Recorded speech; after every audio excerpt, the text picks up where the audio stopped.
Okay, thank you. Yeah, I'm Rene. I'm coming from Berlin in Germany, and I'm running a little Wi-Fi design office for my living since 15 years now. And yeah, during that time, I experienced that the Germans, I mean a serious German network administrator, don't like Wi-Fi. They don't like it. Maybe they have a problem which you may call angst. Some of you may have heard about this German angst. So if you Google that, you may see, you may learn a lot about the darkness of the German soul. So I'm just giving it or using it as a sample to show what their problem is with Wi-Fi. So Wi-Fi is insecure. That's what they believe. And Wi-Fi, of course, isn't available 99% of the time. Yeah. This was my experience during the last 15 years. In the meantime, even the Germans start to change their mind a little bit. We have first projects were headlined as wireless first project. That means Wi-Fi is the first, maybe the only access technology for network equipment around. So, but now they have a new fear, a new German angst. That's what I hear around, and they don't like to give away their horizontal cabling. They don't trust that wireless LAN will deliver enough bandwidth for everybody. So, and I try to find a way to come over it. We know we have 83 megahertz in the 2.4, and we have 45 something in the 5 gigahertz, and the US guys may have some in the 6 gigahertz band next time. But I take a look to another band. We all know that, I think, but my feeling, if nobody is using it, 60 gigahertz. That's, for me, it's a very interesting technology, and I think we all should start to think about it, because everything is there. Yeah, we have a standard already since years, AD, and another one is in the making, as far as I heard. And even we have regulation, even in Europe. Yeah, so there is an ETSI document, everybody can download it and read it. And as far as I understand, everything is allowed. We can use 60 gigahertz. So, and I think it will look a little like this. Yeah, we have 6 channels available. The interesting thing with the 60 gigahertz band is that it goes from 57 gigahertz, I have to learn the number, to 70 gigahertz, and one channel could be 2 gigahertz wide. So there's a lot of space in it.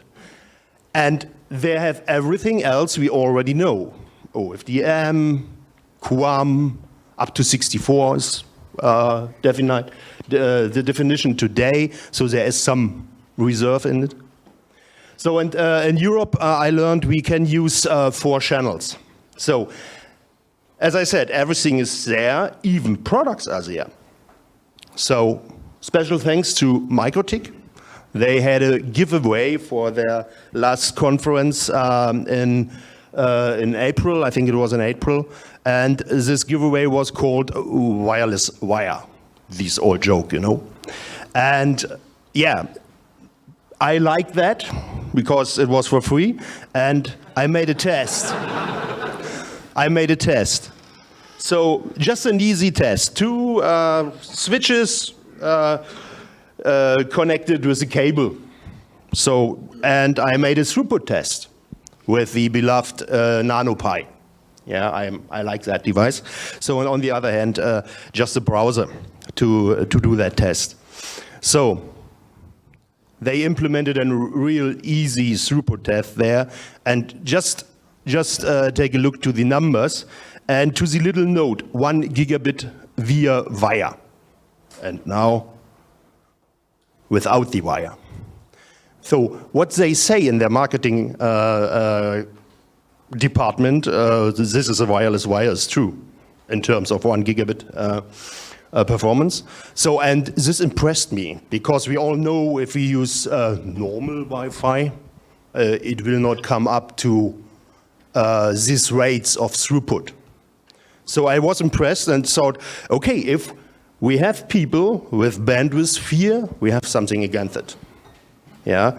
So some may say designing for 60 gigahertz is easy because it's just like light. Put it in the middle of the room, the device called access point, and you may have access in this room only. And that's what I checked out during the test. I tried to find the spot where the signal goes away. My feeling was there's no degradation, it was just away. So you had this throughput of 900 something and nothing. That was just like a switch. So that means what we thought is like light seems to be true, but you may have noticed that the device may have something like a direction included, so you have to put them face to face together. It is designed as a point-to-point equipment. So, and I tried several positions, not face to face, and yeah, believe it or not, it works even this way.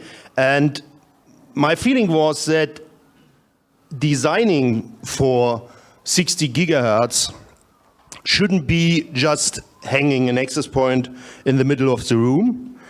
You may have to find some kind of sweet spot.